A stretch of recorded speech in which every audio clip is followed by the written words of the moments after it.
시청자 여러분 안녕하십니까? 린도알람 한상재입니다. 지금부터 2024년 8월 3일 토요일 한상재와 함께하는 인도네시아의 자연이 그리워 방송을 시작하겠습니다. 마침내 인도네시아 배드민턴 선수 그레고리아라는 선수가 파리올림픽 여자 단식 16강 진출 경기에서 그것도 한국의 김가은이라는 선수를 21대 4, 8대 21, 23대 21로 꺾고 기쁨이 벅찬 나머지 경기장에서 경기가 끝나자마자 허리를 굽히고 우는 모습이 톱 사진으로 나왔습니다. 이 쾌거를 컴파스 신문은 그레고리아 선수는 비둘기처럼 날았다라고 표현하고 있습니다. 그녀는 파리올림픽에서 2억 8천만 인구의 열망을 대표하는 그런 무거운 부담을 안고 경기에 임했다고 쓰고 있습니다. 하지만 그녀는 이제 그 막중한 부담을 내려놓고 자유롭게 날게 되었다고 표현을 하고 있는 겁니다. 이제야 인도네시아는 배드민턴 아시아 맹주답게 파리올림픽에서 작은 희망 하나를 건져 올렸습니다. 또한 파리올림픽 메달 개수를 보면요, 중국이 금 13개, 은 7개, 동 7개, 총 27개를 따서 메달로는 1위를 지키고 있고요. 그 뒤로 미국이 41개로 2위, 프랑스가 31개로 3위를 지키고 있습니다. 그리고 마지막으로 영국이 25개로 4위에 올라 있습니다. 오늘은 일본이 뒤로 물러나고 파리올림픽은 중국과 미국 그리고 프랑스, 영국의 무대가 되었습니다. 다음 오늘의 톱 뉴스를 보면요, 프라보오 대통령 당선자의 취임 전이지만은 외교 행보를 평가하는 그것을 바라보는 그런 글이 실려 있습니다. 글로벌 무대에서 전략적 관계를 구축하고 있는 브라보라는 제목으로 뽑아들었습니다. 지금까지 대선이 끝나고 그가 보인 외교적 행보를 보면요, 아주 짧은 기간에 긴 여정을 소화해낸 것 같습니다. 얼마나 깊이 있는 대화를 나눴는지는 아직 알 수 없지만은 하여간 유럽을 또 아시아를 모두 설립하고 돌아온 겁니다. 프라보의 행보를 살펴보면요, 뭔가 공통점이 있을 것 같다는 생각이 듭니다. 하여간 그는 지난 4월 대통령에 당선되자마자 중국 시진핑을 찾아가서 만나고요. 곧장 한국은 들리지 않고 일본으로 건너가서 기시다 총리를 만나는 것으로 시작했습니다. 그리고 돌아오는 길에 말레이시아에 가서 안와르 이브라힘 총리를 만나고요. 지난 5월에는 UAE를 가서 그 대통령을 만나고 돌아오고 6월에는 싱가포르 신임 총리가 된 로렌스 웡 총리를 만났다고 전해지고 있습니다. 그리고 다시 6월 달에 요르단으로 가서 압둘라 2세 국왕을 만나고 7월에는 프랑스로 건너가서 마크롱 대통령과 만나고 IOC 토마스 위원장을 만나더니 베오그라드 세르비아 대통령도 만나고 옵니다. 또 7월 30일, 7월 말에는요, 터키 대통령을 만나고 왔고요. 그 다음날 31일이죠. 모스크바로 가서 푸틴 대통령을 아주 따뜻하게 만나고 돌아온 것으로 이렇게 기록하고 있습니다. 이렇게 프라보가 동남아와 서남아시아를 거쳐서 유럽의 여러 나라 그리고 러시아를 방문한 것은 인도네시아의 국제적 입지를 더욱 높이려는 것 같고요.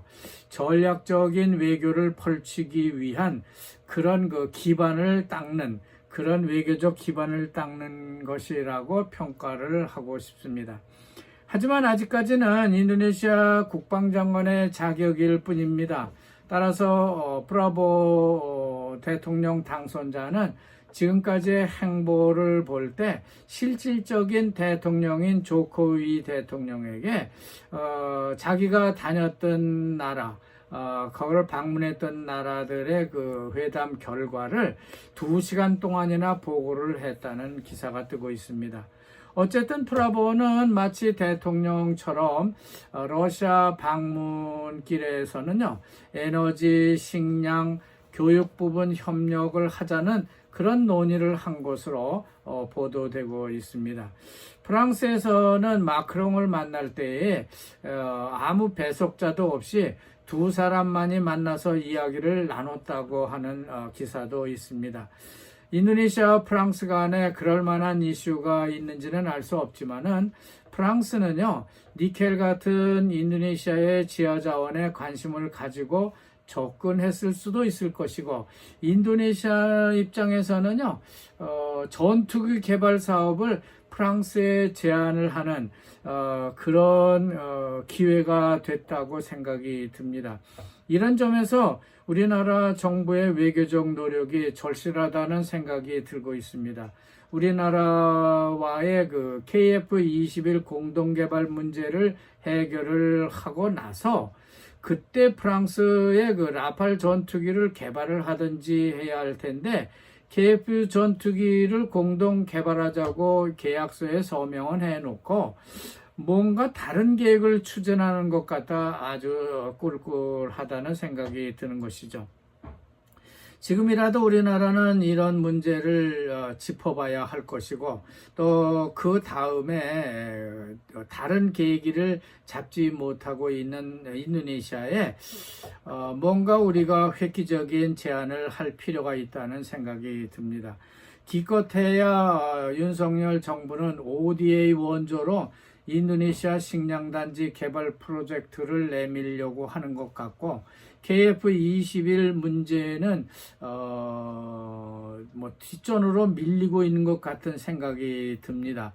그렇기 때문에 브라보 대통령 당선자를요, 우리나라가 뭐 인도네시아보다 더 나은 것도 없고 모자라는 것 없는 입장이니까 직접 만나서 이 KF-21 문제는 어떻게 처리할 건가, 그리고 앞으로 국방 알루이스타, 그러니까 국방에 관련된 무기들은 어떻게 할 건가 하는 그런 깔끔한 정리가 필요하다고 하는 것이죠.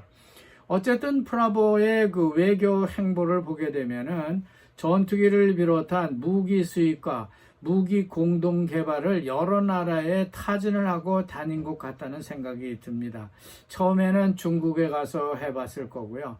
그 다음은 일본, 그리고 프랑스, 또 러시아를 방문하면서 이런 문제들을 논의했을 것으로 판단됩니다. 특히 프랑스에서는 라팔 전투기 문제를 논의했을 것이고, 러시아는 그나마 인도네시아 무기의 일부가 러시아제가 있기 때문에, 또 비행기 전투기도 보면은 러시아는 전투기를 인도네시아에 많이 제공한 바가 있기 때문에 그렇다는 거죠. 이러한 일정의 과정들은 매우 중요합니다. 이들 나라들이 모두 무기를 만들 수 있는 나라들이기 때문인데, 일본이나 중국은 뭔가 조건을 달았기 때문에 뭐 그렇게 쉽게 나서지는 못했을 것으로 이렇게 판단됩니다. 하지만 이들 나라들도 만만하지는 않은 나라들입니다. 그러므로 우리나라도 SMR 같은 소형 원자력 발전을 노산 따라 신수도 같은데 건설하자는 그런 제안을 할 수 있고요. 국방 분야에서는 K전차 혹은 잠수함 등의 첨단 무기 제조 기술을 공동 개발하자고 제안할 수도 있을 것이고, KF-21 문제를 이것과 연계해서 좀 해결했으면 좋겠다 하는 그런 외교적 어프로치가 필요하다고 생각됩니다. 끝으로 콤파스 신문은 빨간 마늘 농가가 전기를 사용해서 밭에 물을 주는 사진이 소개되고 있습니다. 족자카르타의 남쪽 지방이죠. 트리티스라고 하는 곳인데요. 거기도 농토가 상당히 넓은 지역인데 거기에 빨간 마늘밭의 한 농민이 전기로 양수기를 돌려서 물을 준다는 그런 기사입니다. 전기로 물을 주게 되면요, 가솔린 그 엔진을 돌려서 물을 퍼주는 것보다 90%나 싸게 물을 줄 수 있는 그런 이점이 있다고 합니다. 그러니까 전기로 물을 퍼주면 좋겠다라는 그런 제안을 하고 있는 것 같아요.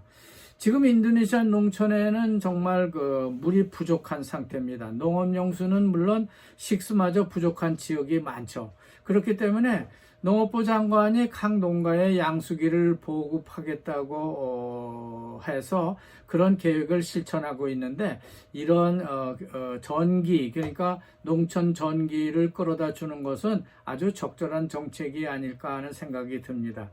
하지만 그것보다 댐이나 저수지를 막고요, 물을 거기에 저장을 했다가 관계수로를 통해서 물을 흘려주는 것이 정석이라고 생각됩니다. 어쨌든 오늘 신문은요, 전기 양수기가 휘발유 양수기보다 더 싸고 아주 유효하다는 말을 전하려고 하는 것 같습니다. 아마 양수기 업자들이 휘발유나 전기차를 놓고 경쟁을 하는 것 아닌가 하는 그런 입장에서 기자의 기사를 보는 것은 조금 삐뚤어진 눈이 아닐까 하는 생각도 듭니다. 자, 여기까지 하겠습니다. 토요일인데요. 여러분, 한국은 엄청 덥습니다. 그리고 더 비가 올 듯 말 듯 하면서도 오지 않고 그런 한여름을 보내고 있습니다. 여러분 대단히 감사합니다.